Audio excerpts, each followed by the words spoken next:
afternoon, everyone. It's 9/17/2019.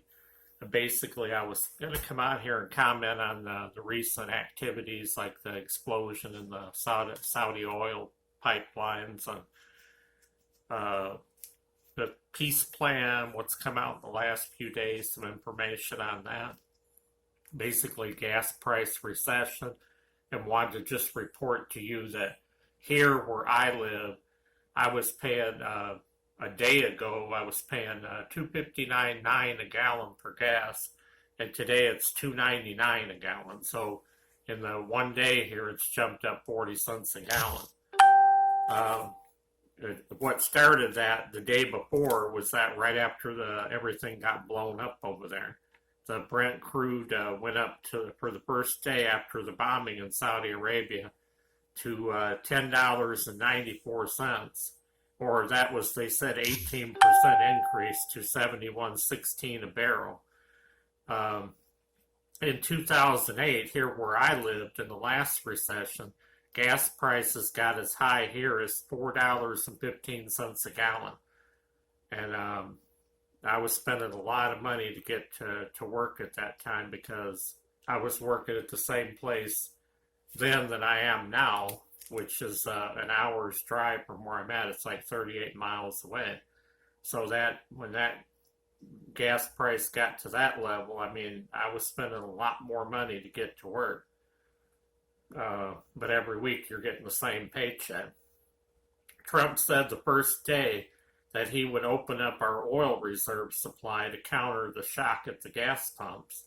But yesterday here, like I said, I was paying $2.59 a gallon. Today is already $2.99. I don't know how much higher it's going to go, because they're saying Saudi Arabia is saying production is fully restored today on MSN. Hopefully these prices at the pump will be temporary. And crude oil dropped to $59.18 a barrel, or it was down 5.91% today. But also now today, a report of a blast that rocks one of Italy's largest oil refineries. And 2 to 3 weeks, Saudi oil they said it would take them 2 or 3 weeks to get back online. And then this place in Italy is called the ENI refinery, and it's near Milan. So it's hard to say if these prices, at the pump are going to continue to go up. And the oil companies, like they have in the past, jump on any opportunity they have to jack up prices as sky high as they can and capitalize on it at the cost of the consumer and the American public's misery. And hopefully they don't do that this time like they did in 2008. And then I wanted to mention about Trump dividing Jerusalem. Trump's peace plan calls for the dividing of Jerusalem, and Netanyahu's former justice minister and Yamina leader claims Trump's plan would see East Jerusalem neighborhoods falling under Palestinian jurisdiction. And that's from Haaretz Media over in Israel. So that's one of their newspaper, TV major media outlets there in Israel. And that's where that announcement comes from. It says this information comes from the only part of the economic part of the Trump plan that has been publicly released. So that's where this guy, this person is getting that information from. Today is election day with Netanyahu will he be reelected? And one has to believe that Netanyahu has to be in favor of dividing Jerusalem as well.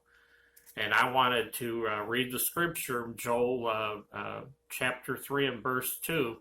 I will also gather all nations and bring them down to the valley of Jehoshaphat, and I will plead with them there for my people and for my heritage Israel, whom they have scattered amongst the nations and parted my land. And then there was also Zechariah chapter 12 and 1 through 3, where he references, Israel, Jerusalem being a cup of trembling and a burdensome stone. And that looks like that, that's where we're at right now. And then finally, I wanted to speak about the locked and loaded USA, because Trump said that the U.S. military is locked and loaded, and Secretary Pompeo says Tehran is behind nearly 100 attacks of Saudi Arabia. Iran has launched an unprecedented attack on the world's energy supply, was what Pompeo said. Trump is supposedly waiting on Saudi Arabia to complete their investigation into who is responsible for the attacks. And Iran has denied the attacks, of course. And then yesterday, I guess it was yesterday, Putin has offered air defense systems to Saudi Arabia. I don't know if that's, I think it's the S-400 missile system.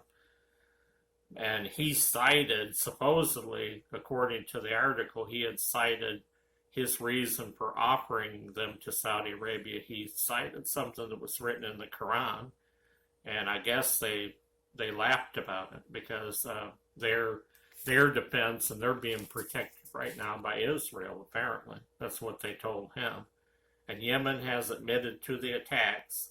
And then I wanted to mention, too, check out the video on the Many Fish channel, MANYFISH, Many Fish channel. And the title of the video is Shenanigans, Saudi, U.S., Israel. And just look at his video, watch his video, and watch the satellite imagery, things that they were showing the day after the explosions over there at the refinery, and how that, the satellite image pictures or something don't add up to a video that somebody captured right just after the first explosions hit the thing. He shows a clip of an actual explosion or two over there, and the damage and what happened. But when you look at, that was on the 14th, on the 15th, when they show the satellite images of the refinery, they show a line of tanks that hold oil, storage tanks or something, with some punctures in them. But as he points out, there's no, you can't see anything blown up or any pipelines. You can't see any actual damage. So very strange. So just keep looking up and watching and redeeming the time, because your redemption draws nigh.